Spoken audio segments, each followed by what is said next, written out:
Shades for the shade can't stop my light. MCM fit the body up nice. All black men's making man look twice. Self-love, self-love. Dope stay blessed and I think up above. You hear this? She thinks she the shit. Post take a flick. Yes, yes, I'm full of it. Okay.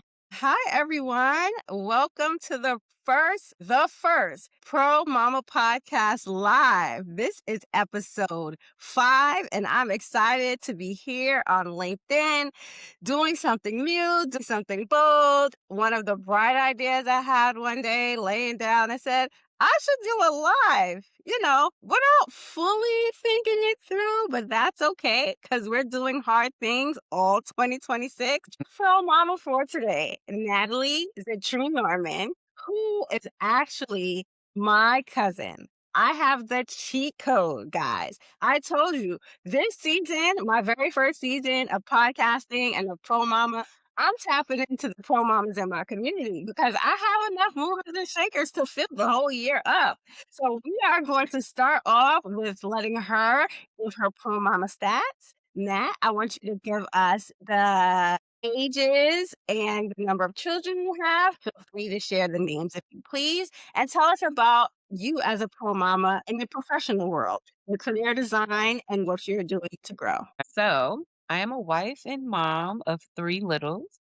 I have a 7-year-old son who plays baseball. I have a 5-year-old daughter who is a track star right now, and I have a 2-year-old son who is trying to do everything his older siblings do. In the professional space, I work in learning and development. I'm a trainer and project manager. And outside of my 9 to 5, I do have 2 businesses. I'm an entrepreneur. I run a housing program that provides housing to those who are in need, as well as run a publishing agency. Whoa, you have your hands full. 9 to 5, that is full. Then you talk about multiple ventures that span both community building to influencing, encouraging so much in your community.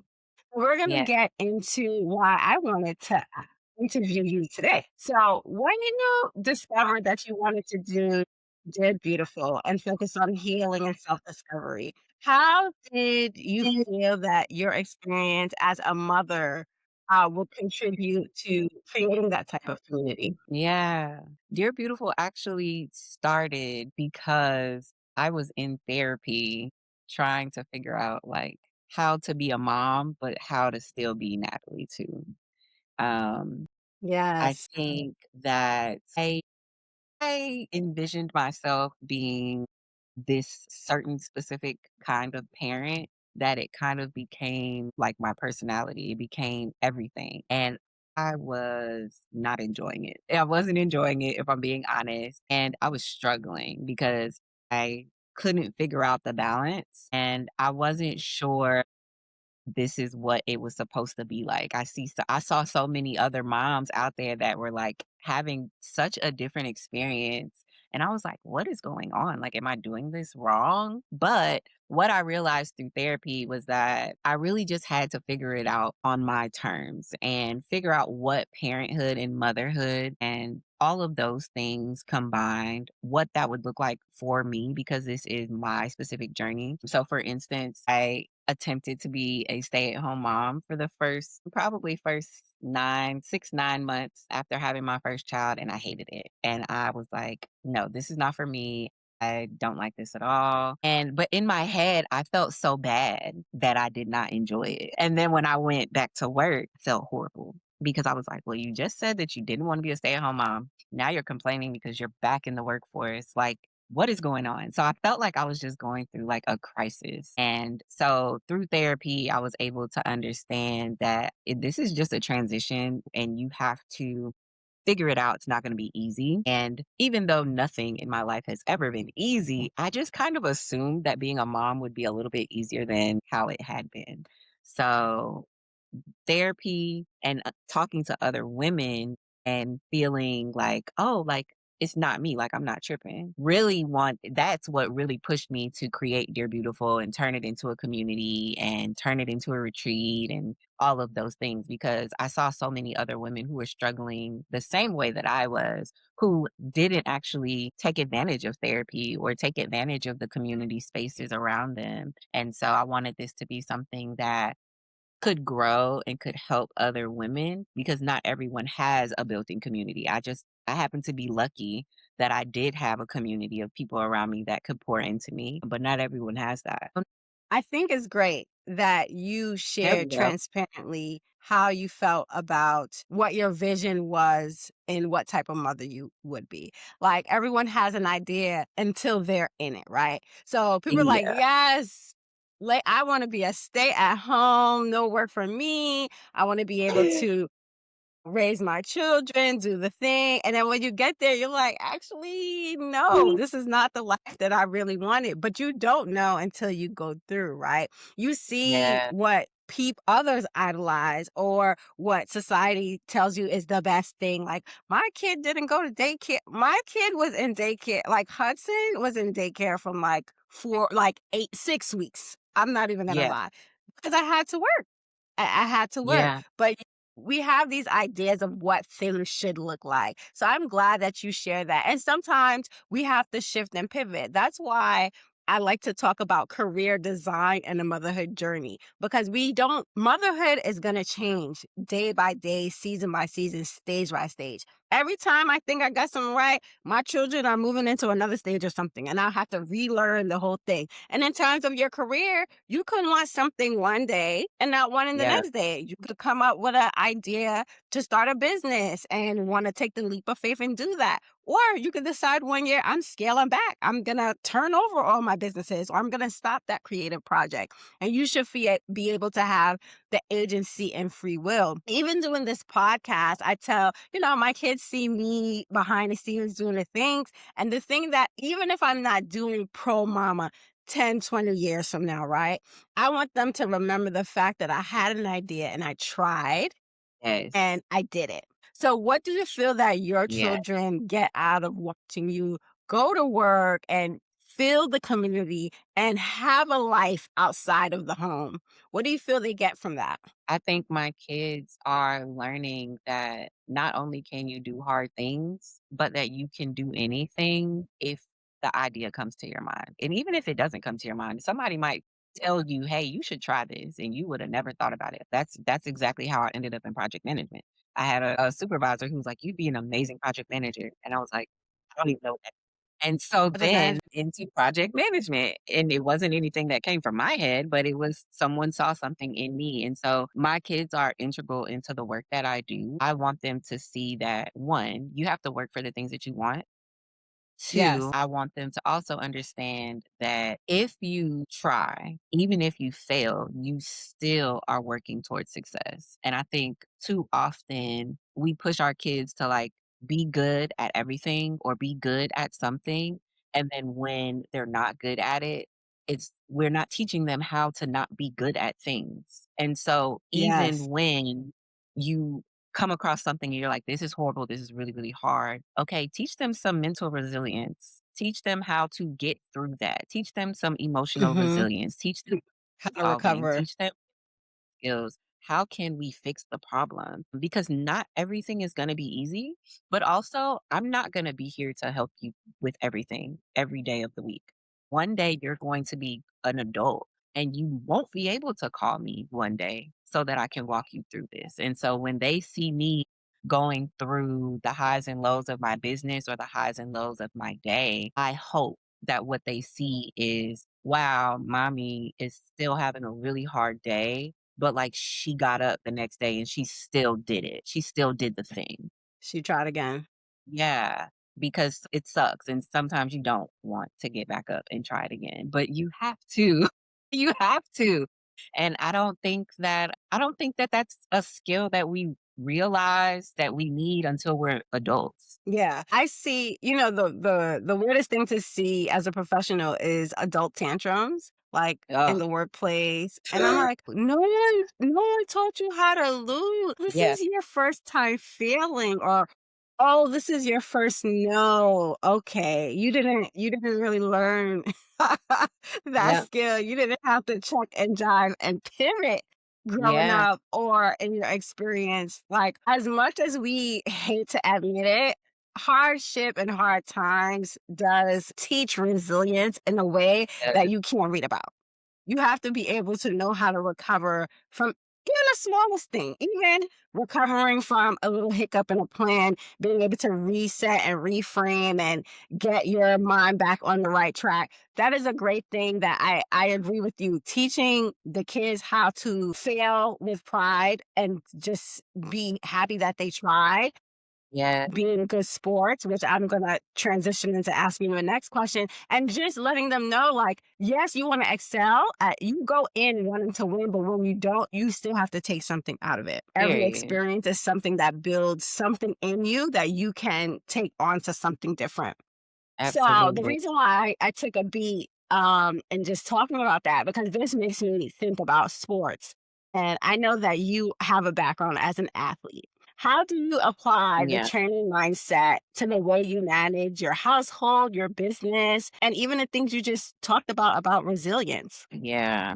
So one of the things that I wish I would have learned a little earlier about teamwork is outside of the sports realm. I've been an athlete. I was an athlete my whole life from the time I was 6 Yeah. all the way till after college. You got to get on your athlete resume. Yes. I ran track in She's a track college, star, like, y'all. had an amazing career in track and field, and your teammates become your family. And so it was easy to like have people to call on when I needed something. And I didn't really understand how that would translate after I was done being an athlete because it just doesn't seem the same. You're not taught how to transfer all of these skills that you acquired as an athlete into the real world. And so when Really? it There's comes so to many. yeah, there's so many, but a lot of times it's like, you're an athlete and then once you're done with school and you're done competing, you're done and that's it. And you kind of get just left in a lull. And a lot of times you'll be like a little depressed. You'll be kind of like, dang, like, what am I supposed to do? Like, I've done this my whole life. I don't know anything else. And I experienced that. And so now that I'm in the workforce, I'm understanding, and even as a mom, I'm understanding that while having a team, it's not going to look the same, but I can build that team or that community just the same at work or in my personal life. And so I try to, and I'm working on this because I do understand that I am hyper independent. And so I am A working married on woman that's hyper developing my independent. team. Yes, I'm working on developing my team because a lot of times it may feel as though like, hey, I need to do this now, and you're not realizing that you do have a team of people that are around you, and it Yeah. can feel like your sports team where you have your relay group and those are your girls and those are the people that you talk to all the time. It can still be that same thing here in the home or at work or wherever in your personal life with your chapter. And so I'm working on developing those relationships in different spaces, which has been hard. That's been hard for me. The one thing that I think has been very, very helpful in terms of a skill that I've developed from being an athlete is my ability to be disciplined or follow a regimen, follow a schedule. Following a schedule is literally what saves my butt every day because if Yeah. I didn't have a schedule, I'd be all over the place. I have so many different things that have to get done. And it's like at the drop of a dime, you got to be able to pivot, pick up, and then get back to schedule, get back on the grind and do the things. And so I think being able to make those adjustments, that's something that I learned from being an athlete because my schedule has been hectic forever, I feel like. And I so, don't know how you do it, honestly. I'm like, woo, that's a full yeah, plate. I think my plate is full. Whenever I see people yeah. with more children than me, I'm like, okay, all right, Yeah.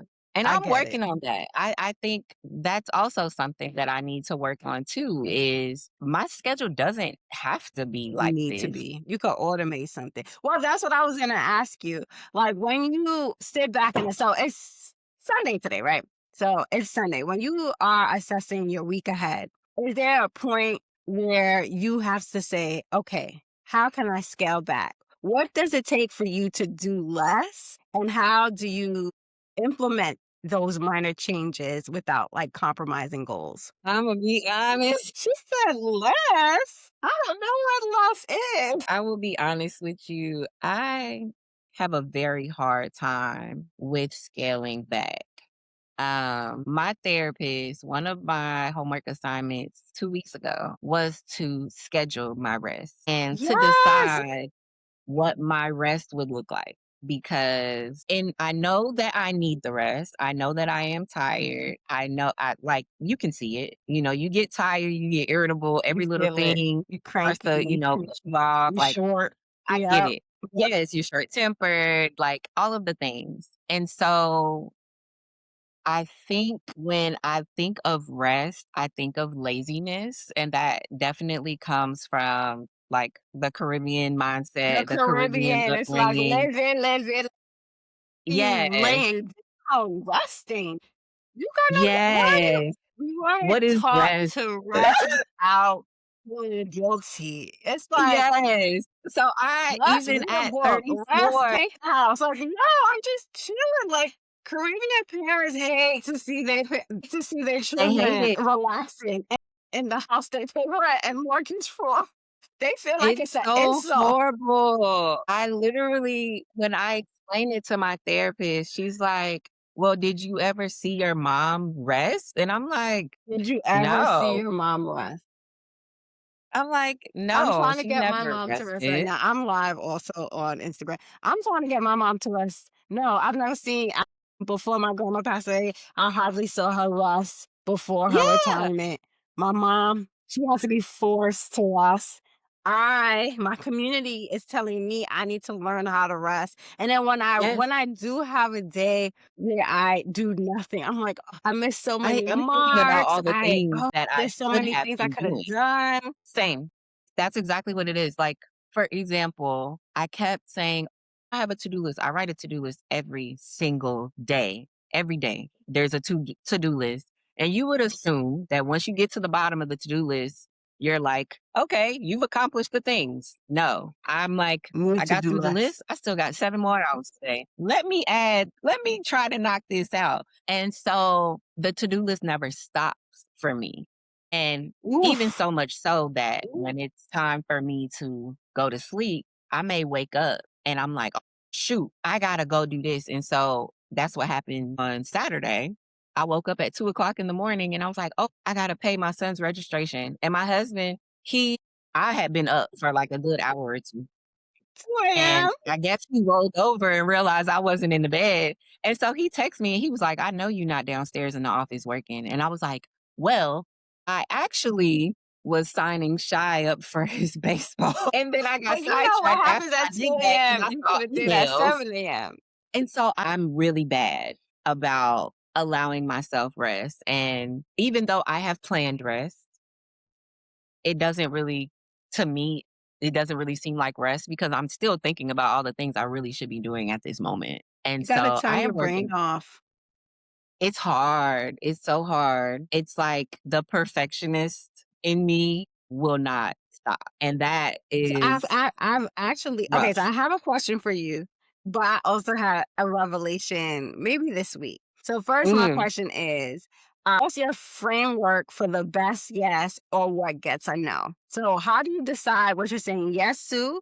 Does it have to meet certain criteria? Is it like if it's for the kids, it's a yes? Or is it, how do you decide? So in my 9 to 5, if it's going to require me to stay late or come early, is a no. Because in my last role, I was on She said, 4:30 hold a.m. on. She said in calls. her 9 to 5, if it requires her to stay late or come early, it's a no. Yeah, Sorry. no, I'm not gonna do it. No, I will find a time to put it on some other day, but I'm not staying late and I'm Yeah. not coming early. And I'm also not gonna work through my lunch. So if it can't fit through one of them times, it's not gonna happen today. And you're just gonna have to be okay with Oh, I that. gotta work on that.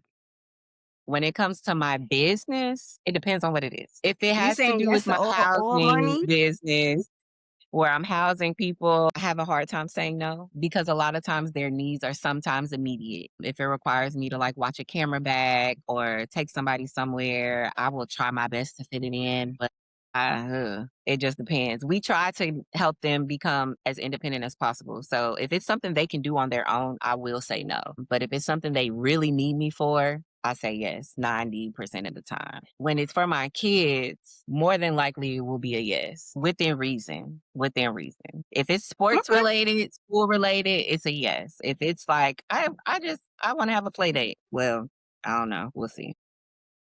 Uh, I hear you. I feel you on that. Mean that you said hyper independent and super ambitious. What is one thing you feel like you wish you knew about motherhood before becoming a mother? Mm. I wish I knew how lonely it could be. I felt like I lost a lot of friends when I became a mom because my priorities changed and it Yes. was extremely lonely and isolating. And I was not prepared for that at all. I didn't realize how much anxiety I would have worrying about my kids. Yeah. Yeah. Do you feel like you've built a better community now that you are at this stage of motherhood? You have 3 children, they're involved in different activities. Are you creating atmosphere where you do feel supported and less lonely as a mother? Do now. I do now. But it took for me to be open to the exploration of relationship with other people. Yeah. It's a vulnerability with that. It's hard. And also, I also think that my fears associated with like my space, protecting my peace, protecting my family, protecting my mind, my energy, there's a lot that comes with the worry of like someone disrupting your peace. And so it's like, dang, I really want community, but if I bring you into my space, even if it's only for 2 hours once a week, because I'm at such and such event, that also means that I could be compromising something that I've been growing from. And so I think that was hard for me because I was like, I don't want to even bother wasting time trying to develop relationships with people who are misaligned or they don't have anything to lose. And I felt like I worked so hard to get to where I am that it's very scary to put myself out there and then feel like, okay, well, that didn't go the way I wanted it to go, or that person is not for you. Yeah. Fear of rejection can be scary as well. But I think through my chapter, like I've developed amazing relationships. I feel like I became more open once I actually got back active. Share your organization. Yes, I am a member of Zeta Phi Beta Sorority Incorporated. Yes, so once I got back active, here in Birmingham, like I feel like I was able to be around like-minded women who I wasn't afraid to open up to and be around and just be my authentic self. And so I think that's what I really needed to do. And I did it and No. my community is starting to build more. And it's okay to compartmentalize because everybody's not gonna be your go-to girl either. And I think that's the other thing is we like romanticize relationships so much that like not everyone is gonna be your everyday person. Like I have So some I say friends that who all the time.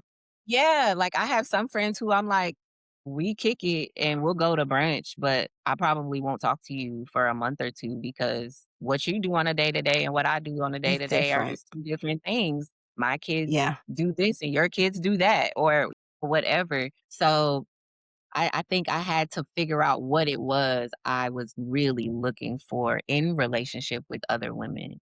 Yeah. So I said a lot of people always like, Felicia, you have a large community, you know so many people. And I think it's because I'm very intentional about Yeah. creating the space I need and building relationships that I need Yeah. for different areas of my life. So I Yes. have my sorority sisters. I am a member of Alpha Kappa Alpha Sorority Incorporated. And I feel like that fills a certain bucket for me, right? Then I got my school mom friends that fills a certain bucket. Then I got my work friends that fills a certain bucket. And I'm very intentional about building all of these. Then I got my girls, I got my childhood friends. You got different groups of people. And I Yeah. feel lucky enough to be able to have curated, sets of community to fill the different buckets. My favorite Yeah. part of the year is when they all come together to celebrate me for my birthday, because it's like, and they all have heard of each other, Yeah. but it's also because people underestimate how lonely parenting can be. Yes. When I Mhm. transitioned from being married to a single mom and all I had was interaction with children, I Lord. used to go to work, and when it was time to leave, be sad. And my colleagues would be like, Mm. why? I'm like, I gotta go home and nobody's really talking to me or listening to me. And, Yeah. some people say that's why they go to social to just like get interaction or Yeah. some type of adult content, Yeah. because when your kid is taking up all the TVs, it's like, okay, I'll just be on my phone and get some content. But community in the way to fill a bucket. And I don't want to say avoid, but trying to figure out how to feel less lonely as a parent, because Yeah. you want to be able to connect with someone like that can relate to the things that you're going through or have insight or just be an active listener to like hear you out or to help you work through something. I think Yeah. trying to go through parenting and motherhood alone is just diabolical. Like it was meant to be a community thing. It was meant to be something that everyone had a hand in all Yeah. the phases that you go through, because it is something that you need to be pushed sometimes. Sometimes you don't have that thing inside of you to help you get out of bed. To imagine if we were still in a time where you weren't feeling 100% and the neighbor was like, I will take your kid to school, or I'll make the kids lunch this week and you'll cook dinner tonight. Yeah. Imagine if we still had those things. I know. But I think, new moms, I think people really, really need to think about, even if you're like, some people say they're antisocial. When you have kids, sometimes you just have to be social for the kid. You don't Yeah. have to like the moms in the sports thing. You don't gotta be Right. besties. But for those Nope. 3 hours on that Saturday, you bring the cooler, you bring the Capri Suns, and everybody's having a good old time, and then everybody goes back to their life. Because you need to be Yeah. able to like have that space where someone could connect with you and you can connect with someone. If not, it's just gonna be really, really, really hard. Those who could do it, more power to you. But my favorite word is community. And I like to say it because I think it's very important. It's important to me in It so many is. different ways. It is, and you can build community. Even that's one of the things that I was talking to a friend of mine's about was like, when I had my children, felt like my life stopped. All the things that I really liked to do, I didn't do it anymore because I felt like I couldn't. I felt like I didn't have time, that all these other things for my children needed to come first. And I'm slowly getting into this like, you know what? I've never been to a line dancing class. I want to go to a line dancing class. So I'm going to a line dancing class next week. I'm like just doing random things. Like I call it doing shit for the plot, right? And so I'm like, hey, like I said, I Do it for wanted to the do this plot. one time. Let's do it. Like, there's no reason why I can't, especially if I don't have any obligation right now. And so I started that this year, and I wish I would have did it 7 years ago. Ooh, do it for the I plot. think I I would have love enjoyed that. being a mom a lot more had I gave myself the space to say, you know what, I want to go to a pole dancing class just because, or I wanna go to this new thrift store and not be worrying about how long it's taking me to get home because I need to cook dinner or whatever, whatever. There's always a rush for me, like, "No, Mm-hmm. you gotta To do do this, you something. gotta get this done," and so I wish I would've just paused and said, you can still live your life and enjoy the things that you like while you're still being a mom, because you are a Yeah, mom, you're always gonna be a absolutely. mom. You'll be a mom 24/7, 365. This 2 hours out of this day, you're not taking care of any kids right now, and you have the ability to go do something that you like, so go do it. There's Go do nothing it. stopping you.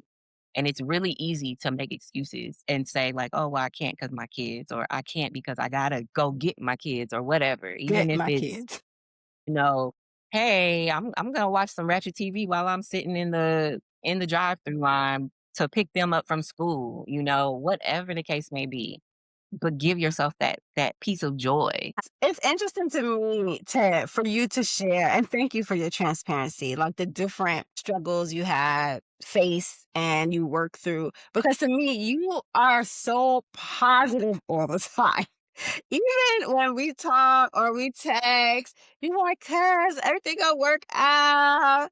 I'm like, wow, where do you think that comes from? Has it always been there? Is it a new mindset? Because I just feel like you're always like, all right, even with Dear Beautiful, it's like you will make someone feel like they're the most beautiful, the most important, the most special person with just your words. How do you get that? Because I want to build some of that in me. I have not always been that way. I think it took for me to understand that if I'm already going into it negatively, it will fall apart. And I have to be able to see the other side. So if I see it and I'm like, oh my God, this is going to be horrible. And I just keep talking about how horrible it's going to be horrible. And so I try. I'm not one of those people that's like overly optimistic. I think I am a realist. I don't think I'm optimistic or pessimistic. I think I'm just a realist. And that allows me to say, in this It's moment, true, but it comes off as pessimism. I don't know. I think it depends on who it is. Okay. Part of it also is the fact that a lot of this comes from really unhealthy behavior, if I'm being honest, because it really comes from that you really don't have time to be sad. You really don't have time Ooh, to be upset. You're going to figure it out one way or another. You're going to figure it out. And so while that can be very unhealthy, to not even give yourself the space to feel the sadness or feel the anger, the frustration, whatever the case may be. If I'm just like, you know what, this is horrible, but we're going to figure it out. We're going to try to get through this as painless as possible. Here's the step. This is what we're going to do. And try to push how negative this feels and how bad this feels as far away from myself as possible. And so that helps me kind of just be like, okay, like let's focus on the mission. It's let's bad, but focus like on the this is what we're mission. gonna do. We gotta focus on the mission. And I'm working on trying to be authentically positive about things. But I like that's it. a therapy thing. That's a therapy Yep, thing. I like it. Yeah, I recognize my realism comes from me trying to manage my expectations and Yes. being like a perfectionist or being let down. So as opposed to think of like all the great, I like say, Yeah. well, there's other thing. I mean, to be real, this is what really could happen. So when the great happen, it's like, Right. oh, It could be as worse. opposed to like defaulting to everything's gonna be great. Everything's gonna be great, great, great, great, great. And then when the great doesn't happen, I don't know how to land because I didn't prepare my mind Right. for when the great doesn't happen. But I'm working Right. on it. I am Yeah. working on seeing the glass full as instead of half empty. And Yeah. I just think about how life experience shapes our perspective. And as a parent, I don't want my kids to be pessimistic. So I'm always trying to tell them, like, when you ever hear your children do negative self talk or like, I'm not good at something or I will never. I can't get that. My kids were in tennis and I was listening in because I didn't want to watch. And I heard the I can't, which it's like a dagger whenever I hear I can't, I can't. And then Yeah.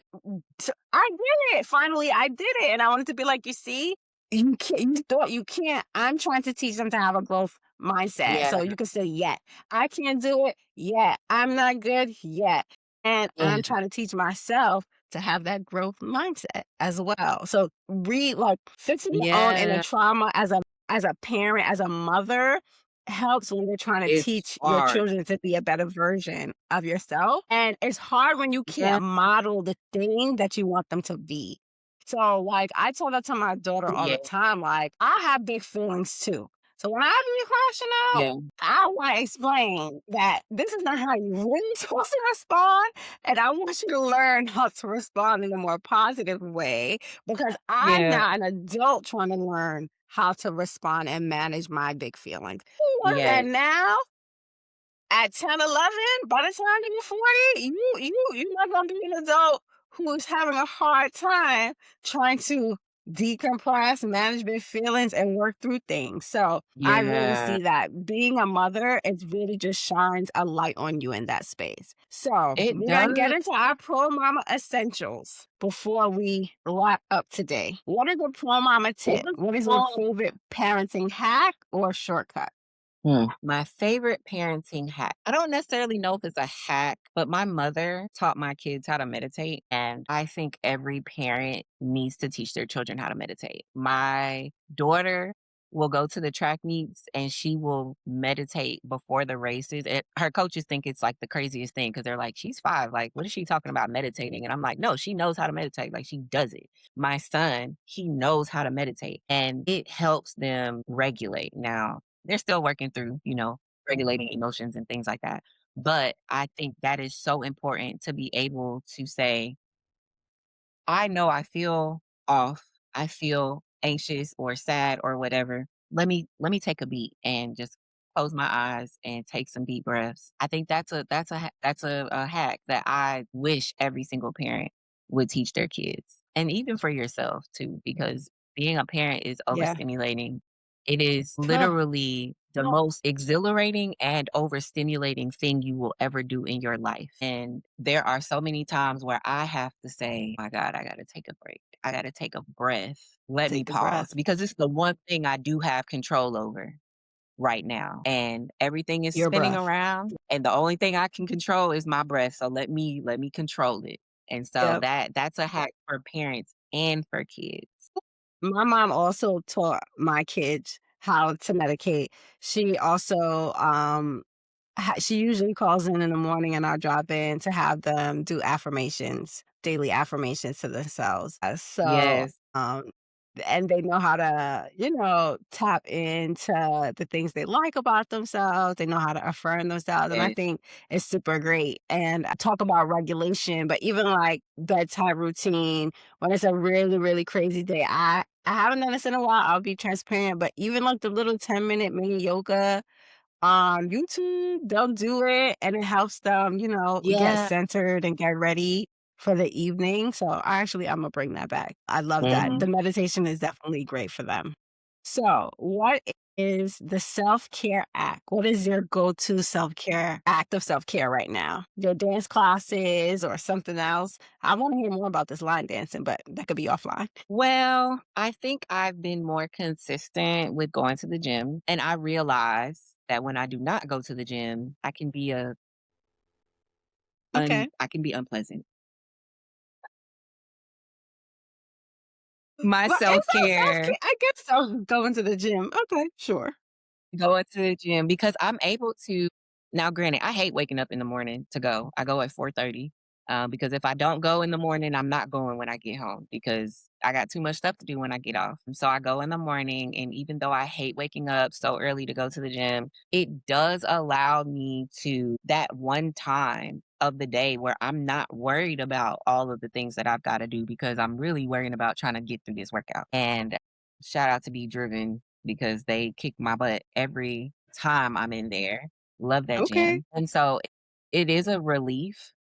I can get some steam off because you're frustrated, you're tired, you got all this stuff going on. And it's that one time where you can really just like go hard, sweat it out. I go into the gym. All right. Lastly, what is the non-negotiable? What is your one non-negotiable for yourself? Whether it is you do one night a month for yourself, something you don't compromise in career, motherhood, anything. Because I am actively like in therapy and just working through a lot of different things, if whatever it is, if it's not conducive to the energy that I'm trying to maintain, it's a no. If it's I gonna like it. infringe on like my peace or my mental well-being, if I'm gonna leave feeling all anxious, I'm not gonna do it. And that includes like sometimes you're having to let go of relationships or things Yes.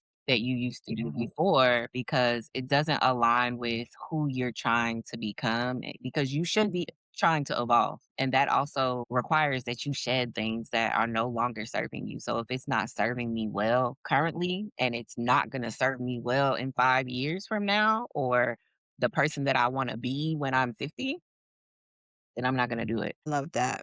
Yeah, it's hard, especially when there are relationships that people feel like you have to keep or it's, familiar things. Sometimes Yeah. sometimes it's best to distance yourself when you're thinking about preserving your peace, your energy, or just redefining what certain relationships need to look like. Just because they're X person, Yeah. the relationship doesn't have to look like X. So I Right. love that protecting your space and using therapy as a driving force to create what your non-negotiable is. I think that's super great. Yeah. Cause we could talk for hours for the people, but we're not going to today. Well, this is not going to be your last time on Pro Mama. I can't wait to support Dear Beautiful. Can you please share where people can find you? One thing we did not touch on is one of the things that I love that you do with Dear Beautiful is your retreats.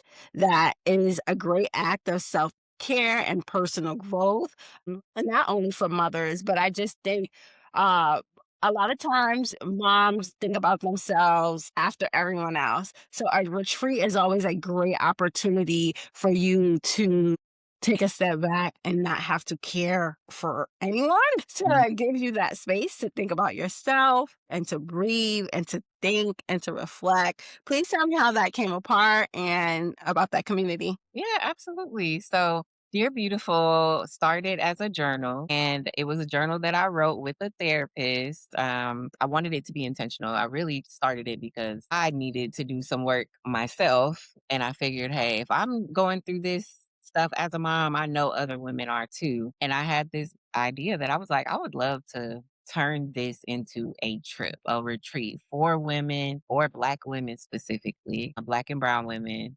There aren't enough wellness retreats that encourage Nope. you to come and make it affordable, make it motherhood and working mom friendly. And so I wanted a space for women to be able to come and be vulnerable and be amongst other people that they can glean from and be poured into. And so these retreats, we do them, they are typically international retreats. So it encourages women to get a passport and travel and see something outside of their own backyard. And they're intimate. So we typically have less than 10 people and we have a therapist that comes, we meditate, we teach you how to meditate. We do excursions, but then there are also other opportunities to do different things. So this year we have a financial advisor that's going to come and talk about building Black wealth and what that looks like for women and how we can do it and make that a realization in our own individual situations. And so just giving people access to information that we say is readily available, but really is it? Because if you're not in those rooms or you're not associated with someone in those rooms, it's a little bit harder for you to get that information. So that is a little bit about the retreat. You can find us on Instagram and TikTok at dear beautiful underscore underscore underscore. Love that. That is so like, thank you. Thank you for building a space for our community and thinking about us. Thank you for being intentional about how you frame the work that you're doing and how you are sharing what you've learned through your own personal journey and kind of setting a blueprint so that maybe someone else will have an easier time transitioning into motherhood, transitioning into entrepreneurship. I know you do a lot of mentorship with writers because you're an author as well. Like, I love that you are not a gatekeeper. You're not a gatekeeper for your healing. You're not a gatekeeper for you being an entrepreneur, your health, your wellness. Like once you figuring something out, you like, hey guys, let me tell you how I did it. And I love that. Thank you. Like, you're my younger cousin, but you be putting me on game. And you are wise beyond your years. And you're such a bucket filler and you're such a light. And I love you so much. And I thank you for being part of my journey Yeah. of taking a leap and trying something and creating something. And, doing it scared. I appreciate you for being my cheerleader and my encourager. So I know if you're that for me, I know you're 10 times that for others. So thanks again for joining my first Pro Mama Pod live on LinkedIn. I wanted to do LinkedIn because I want people in the professional space to know that we show up to our careers, even as entrepreneurs, we show up as our authentic self and we bring all that we are to the table with the added work of being a parent, of Mhm. raising children, of being intentional about how we do both, about being thoughtful. How do we give 100% to both? Is it possible? What obstacles we face? Because sometimes if we make it look easy, people are not realizing like, oh, I didn't realize in order for her to stay at work till 5, she has to pay an extra $1,000 for aftercare because school gets off at 3:30, and that wouldn't make sense, would it? Or why would school start at 8:30 and the work they start at 9, and most people's commute in New York City is about an hour? That doesn't make Mhm. sense. I need people to start doing the math because Right. half of the stuff, the math ain't. Half is not mathing. So LinkedIn to all those people who are navigating careers, even those who we need to do a whole nother episode of people mothers who are going through career loss as well. Like, we need support. We need support in all these areas. And I'm hoping my vision with Pro Mama is to create a platform and a resource where we can be transparent, share resources, and advocate for the support that working moms need. Yes. It's giving conference. Speaking, Thanksgiving it's conference. Yes. giving I can conference. see it. I see it. I see it. Yeah. Guys, thank you so much for those of you who are able to join our live. We will be releasing this as episode 5 of the Pro Mama podcast that will be available on YouTube and all your streaming services for podcasts, and Apple Music and iHeartMusic, all the things. It'll be everywhere, all the things. Don't forget to subscribe to my YouTube on the Pro Mama Pod channel. Like and subscribe. And see you guys later.